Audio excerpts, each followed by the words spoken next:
Today's video is sponsored by Raycon earbuds. I spend a lot of time researching subjects for videos, and I am the type of person that cannot focus in complete silence. I have personally been using Raycon earbuds for quite some time to help me stay focused and to not have to worry about any wires getting in the way. Whether it's listening to music I am going to use in an upcoming video, or a podcast while I exercise, Raycon earbuds truly are some of the best earbuds I have ever used. They feel completely natural in my ear and don't stick out like others do. The new everyday earbuds offer an improved rubber oil look and feel, feeling both high quality and comfortable. They also come with optimized gel tips for the perfect in-ear fit. Raycons also offer 8 hours of playtime and a 32-hour battery life. On top of that, they also have a built-in mic, so taking phone calls or sending a voice message is as simple as pressing a button. The wireless charging base and 8 hours of battery life ensures that I won't have to worry about them dying on me every other hour. Water and splash resistance, 3 sound profiles, awareness mode, and the low profile of Raycon everyday earbuds are sure to be a great fit for anyone. It's no surprise that Raycon everyday earbuds have over 48,000 5-star reviews. They also, most importantly, are available in different colors: carbon black, electric blue, flare red, rose gold, and frost white. Raycon earbuds start at half the price of other premium audio brands, but sound just as good. Not to mention, they have a 45-day happiness guarantee. So, if you want to snag these earbuds for yourself, head on over to buyraycon.com/cadaver to get 15% off your Raycon purchase and experience true premium wireless audio. Police of every state in the Union and the long arm of the law, as well as the federal government, are united in the search for the criminals and the restoration of the child to its parents. It is our belief that with this knowledge, the kidnappers will soon recognize that their only hope for successful flight and safety lies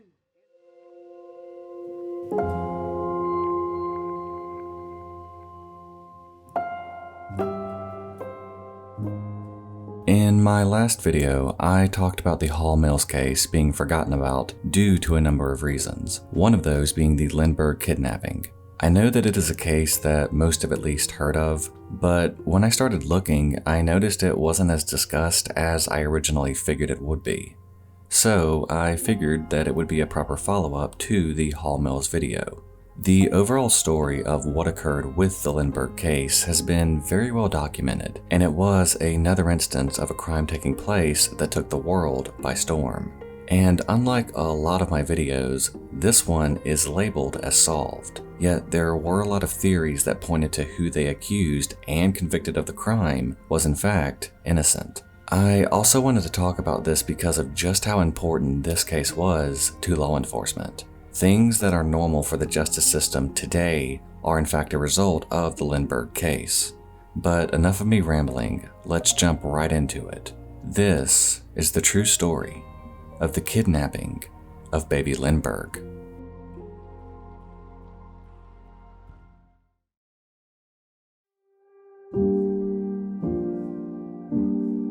On March 1st, 1932, at around 9 o'clock at night, Charles Lindbergh and his wife Anne were spending the evening relaxing and preparing to go to bed.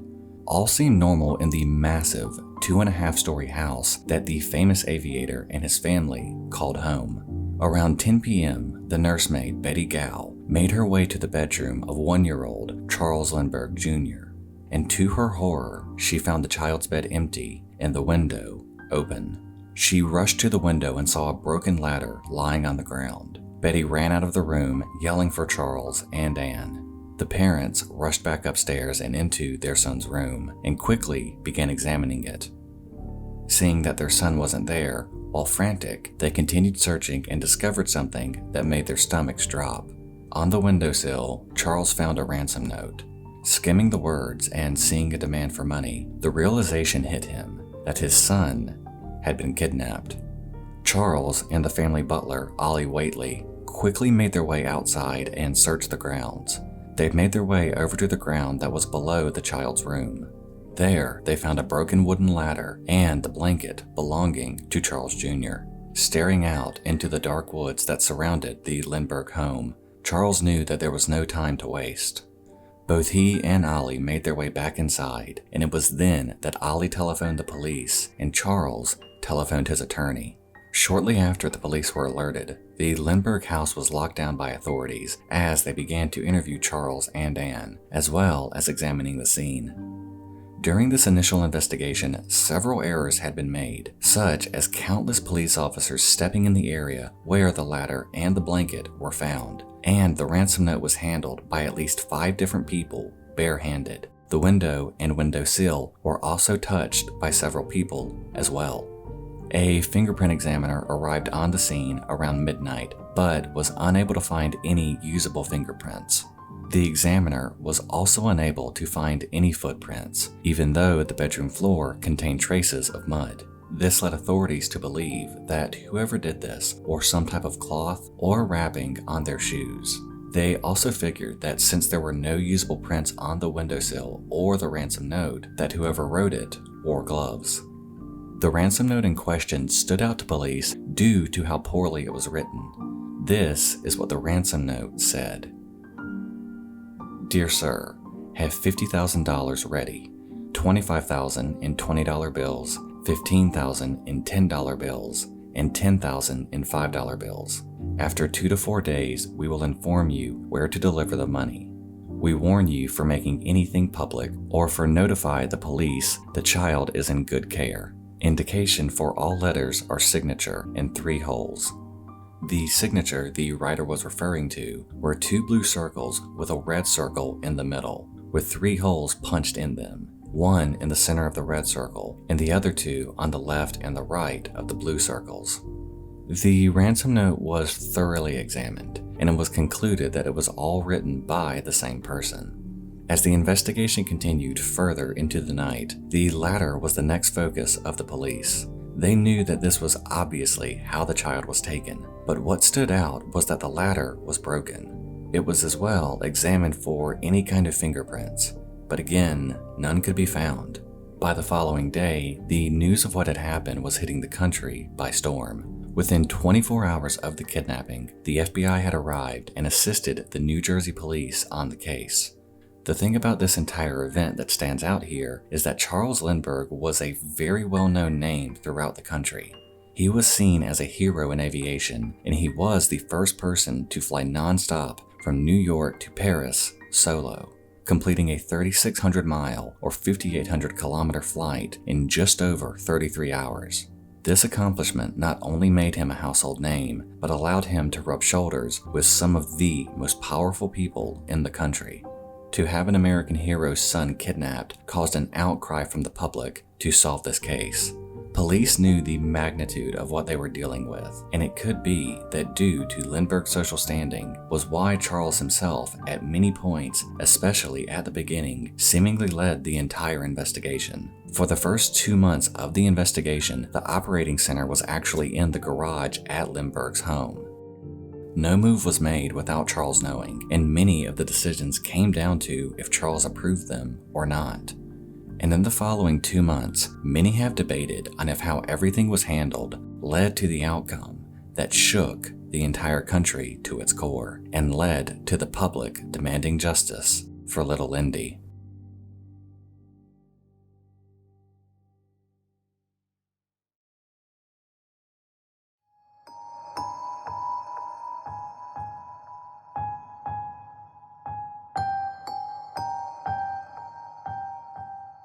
On March 2, 1932, the FBI, who at this point was known as the BOI, the Bureau of Investigation, aided the New Jersey Police Department, and while many would think that this would be a good thing, the truth was that the FBI and the local and state authorities didn't see eye to eye on much involved in this case.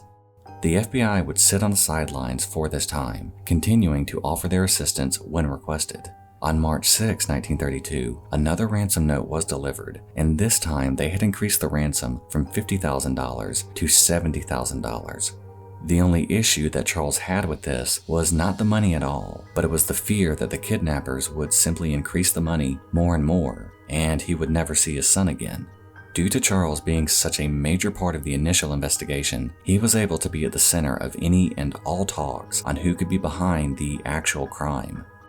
The talks of organized crime being responsible was mentioned, and figures like Al Capone actually reached out to Lindbergh, offering aid in helping locate his son in exchange for legal favors, because at the time Al Capone was in prison. Although they were denied, it goes to show just how big this entire thing was, and how much influence Charles actually had when a notorious gangster was offering to use his power to help him. It was also at this time that the New Jersey police offered a $25,000 reward for the safe return of Charles Lindbergh Jr., and on top of that, Charles himself offered an additional $50,000. This type of money was unheard of in 1932. This was during the Great Depression, and seeing that kind of money up for grabs got the public even more invested into this case. The letters continued coming in from the kidnappers, and while little progress was being made, a figure of hope came forward. He wasn't some high-ranking politician, nor a famous gangster. He was instead a retired school teacher, and his name was John Condon. The story with John Condon is that he offered an additional $1,000 for the safe return of the child. He was also offered to act as a go-between for the kidnappers and for the police. Charles approved of this, as did the kidnappers, and things were finally set in motion to hopefully end this nightmare that the Lindbergh family was living. On March 10, 1932, Condon received the ransom money and began negotiating via newspaper, using a code name known as Jafsy. On March 12, 1932, somewhat of a scavenger hunt began for Condon. It started around 8:30 that night when Condon was delivered a letter from a taxi driver who was given the letter by a stranger. The letter gave instructions to Condon where he would find the next letter. When he found that letter, he found more instructions on where and when he would meet with someone representing the kidnappers. The meeting place was at Woodlawn Cemetery in the Bronx. The meeting was very brief, and Condon was unable to get a good look at the man who referred to himself as John. During the meeting, John told Condon that he was part of a gang and that he was Scandinavian. He assured Condon that the baby was safe but would only be returned when the ransom was paid. Naturally, Condon wanted proof that they actually had the child, and John told him that he would give proof by sending him the boy's pajamas. Before the meeting ended, however, the stranger, known as John, asked Condon a question that made his blood run cold. John asked, "Would I burn? If the package were dead, would I burn?" He quickly followed up with this by assuring the child was safe. But Condon and all of those searching for the child now feared that they were quickly running out of time. On March 16th, the child's pajamas were delivered to Condon and given to Charles, who confirmed that they were his sons. On March 29th, Betty Gow, the nursemaid who was in the home on the night of the kidnapping, found a thumb guard that was worn by Charles Jr. on the night that he was kidnapped. On March 30th, the kidnappers sent Condon another note, where they were threatening to raise the ransom to $100,000. The relations between Condon and the kidnappers at this point were getting to a breaking point, and many in law enforcement believed that they were stalling. On April 1st, the next letter instructed Condon to have the money ready for the next night. The next night, on the 24th, another letter was given to Condon, and similar to the first night he met John, Condon was given the letter by a taxi driver who said that he was given it by a stranger. This letter instructed Condon on where he would find the next letter, and upon discovering that letter, a time was given on when the meeting would occur. Later that night, Condon again met with John. He handed the bag of money containing $50,000, the original amount, and in turn, John gave Condon another letter. This letter gave instructions on where they could find the child.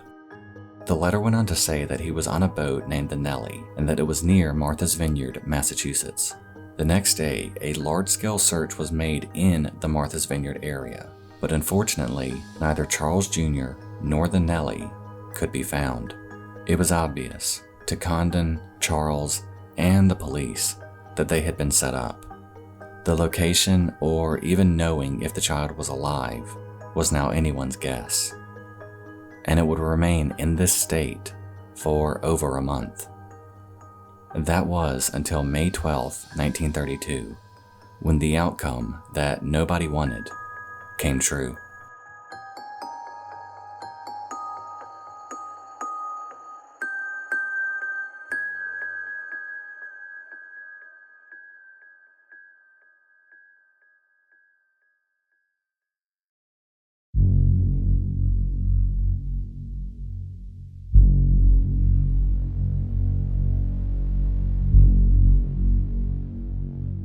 On May 12, 1932, a truck driver named Orville Wilson and his co-worker, William Allen, were driving near Mount Rose when they stopped on the side of the road due to Allen needing to relieve himself.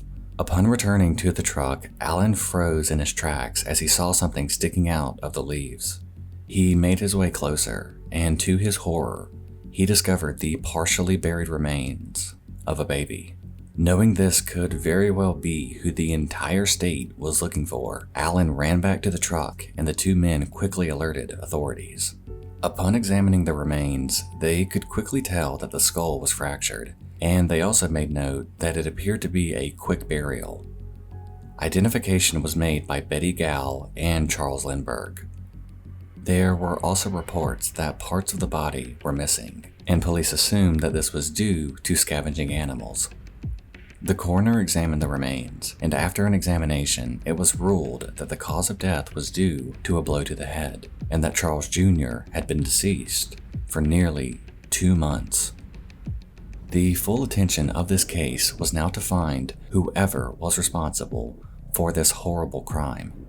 On May 13, 1932, a day after the discovery of the body, President Hoover ordered that all government investigative agencies be at the disposal of the New Jersey Police Department. The newspapers were updating the world daily on the progress, and people were helping in any way that they could.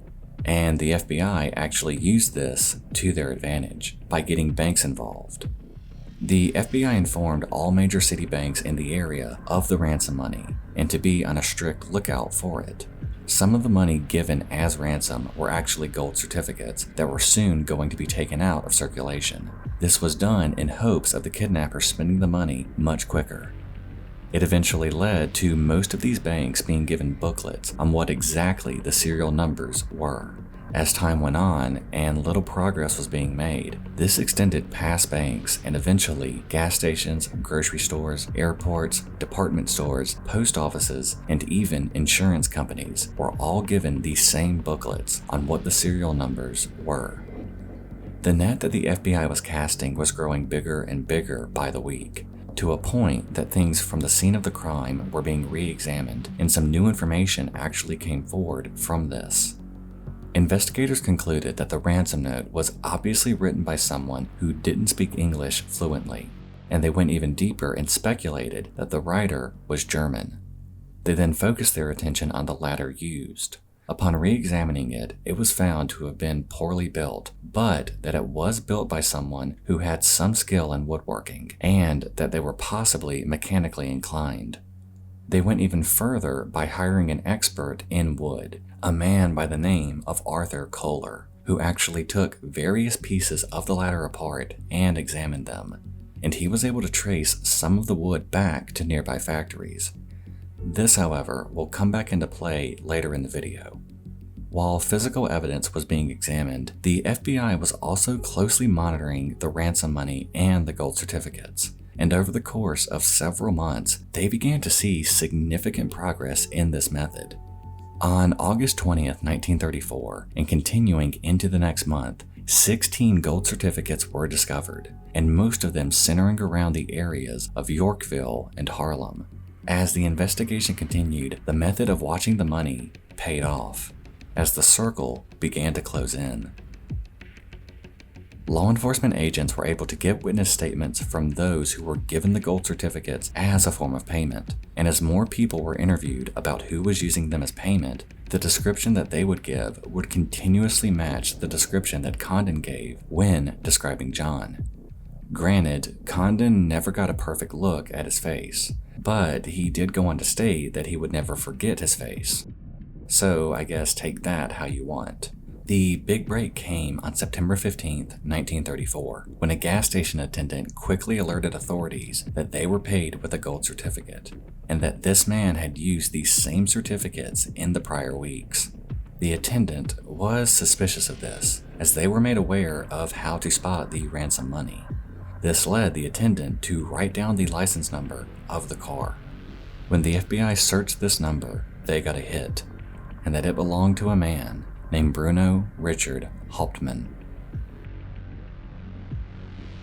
On September 18th and into the 19th, federal and local authorities closely monitored Hauptmann's house. On the morning of the 19th, when Bruno was walking to his car, and when he got into the car that matched the license number, he was quickly arrested, and the evidence against Bruno quickly mounted. First, authorities were able to confirm that he was indeed Bruno Richard Hauptmann. He was a German carpenter who had been in the United States for a little over a decade. When searching his wallet, they found a gold certificate that was a part of the ransom money. His house was searched, where they found over $13,000 of the ransom money hidden inside of his garage. During the search of his house, Bruno was positively identified by one of the taxi drivers as the man who gave him one of the letters to give to Condon. And speaking of Condon, he as well identified Bruno as the John who he gave the ransom money to, and whom he met the first time in the cemetery. The car that Bruno owned was a Dodge sedan that was also positively identified by several people as the car that was seen in the area near the Lindbergh home the day before the kidnapping. The ransom letters were up next. Bruno was made by the police to give handwriting samples, and those samples were then closely examined and compared to the ransom letter and the other letters. The findings showed incredible similarities, as can be seen in these pictures. The other striking similarity was the sketch done after Condon described what John, or well, Bruno, looked like in the cemetery the night that he met him. And those results are pretty similar as well, in my opinion. With all of this, police felt they had more than enough to indict Bruno for the charges, and on January 3rd, 1935, he was taken to trial. During the trial, a lot of the evidence presented made it very difficult for anybody to reason that Bruno wasn't responsible for the crime. However, Bruno argued that the money wasn't even his, and that he was holding it for his brother. Apart from things previously mentioned, what was also brought to light at the trial was that the wood that was used in the construction of the ladder matched exactly with the same wood that was used to build Bruno's attic. The tool marks found on the ladder also perfectly matched with tools owned by Bruno. Condon's phone number and address were found written on a door frame inside of a closet in Bruno's home. And it was confirmed that Bruno's handwriting and the handwriting from the ransom note were a match. With the overwhelming evidence against him, the jury came back with a guilty verdict, and on April 3rd, 1936, Bruno Richard Hauptmann was executed. The reason for why the kidnapping even happened in the first place was assumed to be the most obvious answer: for money. Bruno figured out a way to kidnap the son of a wealthy and famous figure and figured that he would easily get the money. He clearly took the steps and necessary precaution at the start to avoid any detection, and with how careful he was with the letters, it seems he thought about this for some time. And unlike many of my videos, this case, according to the FBI, has been solved and closed. Googling right now who was responsible for this crime will show you a result of Bruno. But of course, that didn't stop the possible theories on if this were in fact a cover-up. And while I do love delving into theories, I did have some hesitations with doing it here. I have seen theories ranging from organized crime being involved as a means of getting leverage on a very influential figure, that it was a robbery gone wrong, that Charles Jr. actually survived and was moved to Germany in secret by very powerful figures, and the most popular theory, that Charles Lindbergh himself was responsible for all of it. This may come as a shock to you, given how involved he was with the case, and how he steered a lot of the early direction to where he wanted. But that is exactly why people look at him now with suspicion. I am not personally saying that he had anything to do with what happened, and the reason for that is mostly my own moral views on topics like this. It's really easy to theorize, and it's easy to name people, especially those close to the victim, as suspects. But the problem is, when you only have speculation or circumstantial evidence, then you take a big risk on putting your foot in your mouth. Also, just imagine, a tragic case like this happens to you, and then years later, people begin accusing you or speculating that you had something to do with it. So for me, I don't feel comfortable really going down that rabbit hole. The things that I have read as to why people suspect Lindbergh being behind his son's own kidnapping include things like when they first discovered his bedroom empty, Charles announced to his wife, "They have stolen our baby," before even searching anywhere else in the house. That Charles was the person to discover the ransom note, even though Anne and Betty Gow were in the room before him. That he turned away the FBI when they offered help. That Lindbergh rejected the NYPD's plan to stake out the cemetery. While yes, these do sound suspicious, they can also easily be countered. It could be that he rejected the FBI's help because he didn't believe an outside source could be trusted. He could have rejected the plan by the NYPD because he didn't want to risk any harm coming to his son. Yes, if he were to be the first person to discover a note during a very frantic moment when Anne and Betty hadn't, keep in mind they weren't even looking for a ransom note. They were looking for their child. And if it was reported that Charles yelled, "They have stolen our baby," keep in mind that the only proof of this is word of mouth. The reason I have a tough time thinking Charles could have been involved was due to the police presence around him at all times. In that entire time, nobody else suspected him until years, if not decades later. And if that were the case, then how did they go about framing Bruno? How did they plant the money on his person? Did they just go to his house and leave the money there, and Bruno just took it? It's just, to me at least, seems people are trying too hard to make things fit. But I am curious as to what all of you think, and I would love to hear about it in the comments, because there is a lot to this case. Things that I didn't even mention, because some of them go in a vastly different direction, and that I feel go too far into the void of speculation, with no actual proof backing it. As I said in the beginning of this video, this case was a huge moment in the history of the FBI as well, due to the outcome of what happened.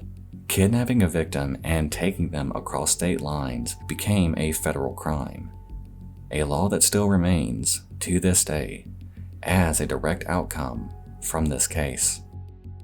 What ultimately is known, without any doubt, is that on March 1st, 1932, Charles Augustus Lindbergh Jr. was taken from his bed and into the cold night. What he met with was a tragedy no child nor parent should ever have to experience. And we can only hope that in the future, these type of crimes eventually end. I'm actually going to add in a quick last-minute edit here. There were some who actually questioned if Bruno really was the person responsible for this crime. It began to get messy when, in the initial investigation, Condon began having retracting statements on if he thought Bruno was the man he met in the cemetery. Yet, I have read other sources where it claimed Condon was sure that Bruno was John. Another instance of confusion was when Charles claimed that when he was with Condon on the second meeting with John, that he heard John's voice, but he said that it would be hard to remember a voice he only heard one time. Yet Charles also went on to say during trial that he was sure that it was Bruno's voice. There were also allegations of police actually beating Bruno when being questioned. The rumors of witnesses being threatened, evidence tampering, and telling the media blatant lies about Bruno were also subject to intense debate. One of the most damning things about Bruno, though, was Condon's number actually being written inside of a closet inside of Bruno's home. Well, that was actually rumored to have been staged by a journalist. It was never proven that that in fact happened, but it was just another thing that caused some to begin to question Bruno's involvement. The entire topic is actually still debated to this day on his true guilt or innocence.